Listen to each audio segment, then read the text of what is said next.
सभी के एक बार फिर से आपके अपने YouTube चैनल स्मार्ट स्टडी 2.0 में। तो फ्रेंड्स देखिए, इस वीडियो में देखेंगे रेलवे एनटीपीसी और ग्रुप डी के लिए मॉडल प्रैक्टिस सेट नंबर 36 को। इससे पहले 35 सेट्स करा रखा है। सारी वीडियोस आपको चैनल के अंदर मिल जाएगी प्लेलिस्ट में। साथियों देखो, इस वीडियो में 40 क्वेश्चन है। 40 क्वेश्चन है करेंट अफेयर्स, जनरल साइंस और जनरल अवेयरनेस की। तो पूरा वीडियो को कंप्लीट देखिएगा, एक भी क्वेश्चन को स्किप मत करना। सभी साथियों से रिक्वेस्ट है, वीडियो को सभी अपना एक लाइक कर दीजिए और अपने दोस्तों के साथ शेयर जरूर कर देना। तो चलिए शुरू करते हैं। साथियों देखना स्क्रीन पर पहला क्वेश्चन है, हाल ही में जम्मू और कश्मीर लद्दाख उच्च न्यायालय का न्यायाधीश का स्थायी न्यायाधीश किसे नियुक्त किया गया। देखो, हाल ही में जम्मू और कश्मीर लद्दाख उच्च न्यायालय का स्थायी न्यायाधीश किसे नियुक्त किया गया है। तो याद रखना ऑप्शन नंबर सी करेक्ट है, राजनेश ओसवाल जी को। ऑप्शन नंबर सी करेक्ट है। आगे देखिए, विश्व खेल 2022 किस देश में आयोजित किया जाएगा। तो साथियों देखना, विश्व खेल 2022 में किस देश में आयोजित किया जाएगा। याद रखना चीन में। ऑप्शन नंबर बी यहाँ आपका करेक्ट है, चीन। आगे देखिए, एशियाई युवा खेल 2021 निम्न में से किस देश में आयोजित किया जाएगा। तो साथियों देखना, एशियाई युवा खेल जो 2021 में होने वाला है वो भी चीन में ही आयोजित किया जाएगा। ऑप्शन नंबर बी करेक्ट है। आगे देखिए, hack the crisis in India का ऑनलाइन हैकथन किस मंत्रालय द्वारा शुरू और समर्थित किया गया है। यह भी क्वेश्चन काफ़ी इंपॉर्टेंट है। तो साथियों देखना, hack the crisis in India का ऑनलाइन हैकथन जो है वो इलेक्ट्रॉनिक सूचना प्रौद्योगिकी मंत्रालय के द्वारा लॉन्च किया गया है, शुरू किया गया है। याद रखना ऑप्शन नंबर डी करेक्ट है, इलेक्ट्रॉनिक और सूचना प्रौद्योगिकी मंत्रालय। आगे देखिए, कोरोना केयर पॉलिसी शुरू करने के लिए फ़ोनपे ने किस बीमा कंपनी के साथ साझेदारी की है। तो साथियों देखना, ये भी क्वेश्चन काफ़ी इंपॉर्टेंट है। देखो, बजाज अलायंस के साथ। ऑप्शन नंबर बी यहाँ आपका करेक्ट है, कोरोना केयर पॉलिसी शुरू करने के लिए फ़ोनपे ने किस कंपनी के साथ, किस बीमा कंपनी के साथ साझेदारी की है, बजाज अलायंस। आगे देखिए, लाइफलाइन उड़ान पहल शुरुआत किस मंत्रालय ने की है। साथियों, लाइफलाइन उड़ान पहल की शुरुआत किस मंत्रालय ने की है। तो नागरिक उड्डयन मंत्रालय। ऑप्शन नंबर बी आपका करेक्ट है। आगे देखिए, ऑपरेशन संजीवनी के अंतर्गत भारतीय वायुसेना किस देश में आवश्यक दवाओं का परिवहन कर रहा है। साथियों देखो, ऑपरेशन संजीवनी के अंतर्गत भारतीय वायुसेना किस देश में आवश्यक दवाओं का परिवहन कर रहा है। तो याद रखना मालदीव। ऑप्शन नंबर सी यहाँ आपका करेक्ट आ गया। आगे देखिए, मो प्रतिभा यानी माई टैलेंट, ठीक है, मो प्रतिभा यानी माई टैलेंट, मेरा टैलेंट कार्यक्रम राज्य द्वारा किस राज्य द्वारा शुरू किया गया है। तो देखना, मो प्रतिभा यानी माई टैलेंट कार्यक्रम जो है वो उड़ीसा के द्वारा शुरू किया गया है। याद रखना ऑप्शन नंबर ए करेक्ट है, उड़ीसा। आगे देखिए, हाल ही में बीसीजी वैक्सीन का इस्तेमाल किस बीमारी के खिलाफ के लिए किया गया। तो साथ देखना, हाल ही में बीसीजी वैक्सीन का जो इस्तेमाल है वो तपेदिक, याद रखना कोरोना नहीं आएगा यहाँ। देखो, तपेदिक के इलाज के लिए किया गया। ऑप्शन नंबर बी करेक्ट है। कोरोना के इलाज के लिए हाइड्रोक्लोरोक्विनन का इस्तेमाल किया गया है, जो मलेरिया का दवा है, ठीक है। यहाँ तपेदिक आएगा, ऑप्शन नंबर बी। आगे देखो, केंद्र सरकार ने राष्ट्रीय कंपनी कानून न्यायाधिकरण के कार्यवाहक अध्यक्ष के रूप में किसे नियुक्त किया है। तो साथियों देखना, केंद्र सरकार ने राष्ट्रीय कंपनी कानून न्यायाधिकरण के कार्यवाहक अध्यक्ष के रूप में किसे नियुक्त किया गया है। बीएसबी प्रकाश कुमार जी को। बीएसबी प्रकाश कुमार जी। याद रखना ऑप्शन नंबर डी करेक्ट है। नेक्स्ट क्वेश्चन देखिए, क्वेश्चन नंबर 11, अठवन का क्या मतलब है। तो साथियों देखना, अठवन का मतलब है भू राजस्व विभाग। ऑप्शन नंबर ए आपका करेक्ट है। इंपोर्टेंट क्वेश्चन है, याद रखना अठवन का क्या मतलब है, भू राजस्व विभाग। आगे देखिए, महावीर की माता कौन थी। तो साथियों देखना, महावीर स्वामी जो कि जैन धर्म के 24वें तीर्थकर थे, इनकी माता जी कौन थी। तो याद रखना त्रिशला। ऑप्शन नंबर सी यहाँ आपका करेक्ट है। आगे देखिए, किस मराठा पेशवा को मैकियावेली कहा जाता था। तो साथियों देखना, इनमें से किस मराठा पेशवा को मैकियावेली कहा जाता था। याद रखना नाना फडणवीस जी को। ऑप्शन नंबर ए करेक्ट है, नाना फडणवीस। आगे देखिए, मद्रास महाजन सभा की स्थापना किस वर्ष की गई थी। इंपोर्टेंट क्वेश्चन है ये भी। तो साथियों देखना, मद्रास में महाजन सभा की स्थापना 1884 ईस्वी में की गई थी। याद रखना ऑप्शन नंबर डी करेक्ट है। आगे देखना, कौन आज़ाद हिंद फौज से संबंधित नहीं है। साथियों, आज़ाद हिंद फौज सरकार से इनमें से कौन संबंधित नहीं है। तो देखना, इंपॉर्टेंट क्वेश्चन है, आरसी दत्ता, ठीक है। बाकी गुरदयाल सिंह ढिल्लों, शहनवाज खान, जनरल मोहन सिंह, ये सभी संबंधित है, आरसी दत्ता नहीं है। आगे देखते हैं क्वेश्चन। देखो, निम्नलिखित में से किस वित्तीय वर्ष में भारतीय रुपये का 2 बार अवमूल्यन किया गया था। तो साथियों देखना, किस वित्त वर्ष में 91-92, याद रखना है 1991-92 में भारतीय रुपये का 2 बार अवमूल्यन किया गया था, ये आपको याद रखनी है। आगे देखिए, भारतीय संविधान सभा ने भारतीय राष्ट्रीय ध्वज की रूपरेखा को कब अंगीकार किया था?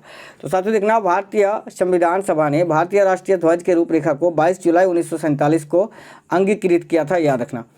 आगे देखिए, कौन सी घोषणा युद्ध और हिंसा के प्रति अशोक के आंतरिक दुख को स्पष्ट करता है? तो साथियों देखना, इस क्वेश्चन का करेक्ट आंसर आ जाएगा कलिंग का पृथक शिलालेख। ऑप्शन नंबर डी यहाँ आपका करेक्ट आंसर है। कौन सी घोषणा युद्ध और हिंसा के प्रति अशोक के आंतरिक दुख को स्पष्ट करता है? तो कलिंग का पृथक शिलालेख। आगे देखते हैं क्वेश्चन, रंगराजन समिति का संबंध किस घटक से था?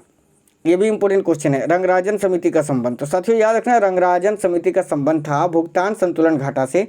ऑप्शन नंबर ए आपका यहाँ करेक्ट है।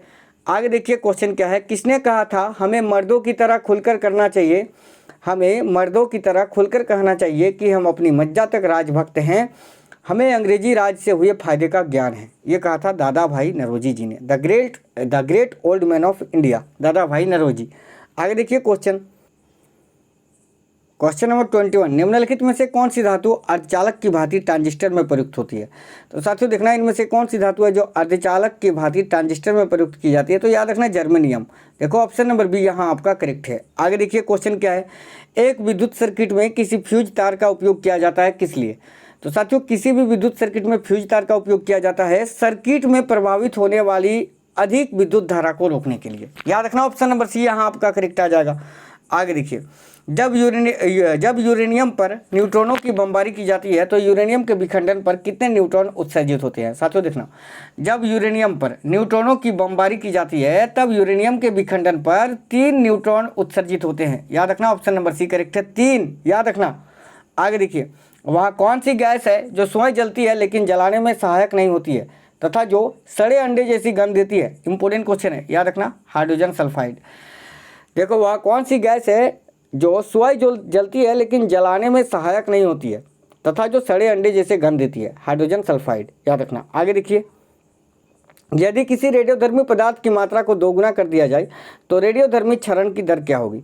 तो साथियों देखना, यदि किसी रेडियोधर्मी पदार्थ की मात्रा को दोगुना कर दिया जाए तो रेडियोधर्मी क्षरण की दर होगी, क्या हो जाएगी साथियों? अपरिवर्तित रहेगी, नहीं बदलेगी, जैसा वैसा ही रहेगा, अपरिवर्तित रहेगी। याद रखना। आगे देखिए, एल्काइन का सामान्य सूत्र क्या होता है? तो साथियों इंपॉर्टेंट क्वेश्चन है, ध्यान देना। एल्काइन का सामान्य सूत्र होता है CnH2n-2।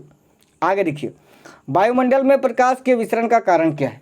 साथियों इंपॉर्टेंट क्वेश्चन है। देखो वायुमंडल में प्रकाश के विसरण का कारण है धूलकण। याद रखना ऑप्शन नंबर बी यहाँ आपका करेक्ट है, धूलकण। सभी साथी याद रखना। आगे देखिए, भोजन का विषाक्तता उत्पन्न होती है किसके द्वारा? साथियों देखना, भोजन का विषाक्तता उत्पन्न होता है बैसिलस एंथ्रेसिस के द्वारा। तो याद रखना ऑप्शन नंबर डी करेक्ट है, बैसिलस एंथ्रेसिस के द्वारा। आगे देखिए, उत्तकों की रचना के अध्ययन से संबंध विज्ञान क्या कहलाता है? तो साथियों देखना, उत्तकों की रचना के अध्ययन से संबंध विज्ञान जो है हिस्टोलॉजी कहलाता है। उत्तकों का अध्ययन हिस्टोलॉजी के अंतर्गत करते हैं। आगे देखिए, अम्ल वह पदार्थ है जो क्या करता है? साथियों इंपॉर्टेंट क्वेश्चन है। तो देखना, अम्ल वह पदार्थ है जो प्रोटॉन देता है। याद रखने आपको, प्रोटॉन दान करता है, प्रोटॉन देता है। ऑप्शन नंबर सी करेक्ट है। आगे देखिए, प्लावमान। देखो प्लावमान जीन के सिद्धांत का प्रतिपादन किसने किया था? इंपॉर्टेंट क्वेश्चन है साथियों, याद रखना। प्लावमान जीन के सिद्धांत का प्रतिपादन किया था मेलिंगटॉक ने। ऑप्शन नंबर सी यहाँ आपका करेक्ट है, मेलिंगटॉक। आगे देखिए क्वेश्चन, जिंक सल्फेट का आमतौर पर प्रयोग किया जाता है किस रूप में? तो साथियों देखना, जिंक सल्फेट का आमतौर पर प्रयोग किया जाता है कवकनाशी के रूप में। तो याद रखना ऑप्शन नंबर ए करेक्ट है, कवकनाशी।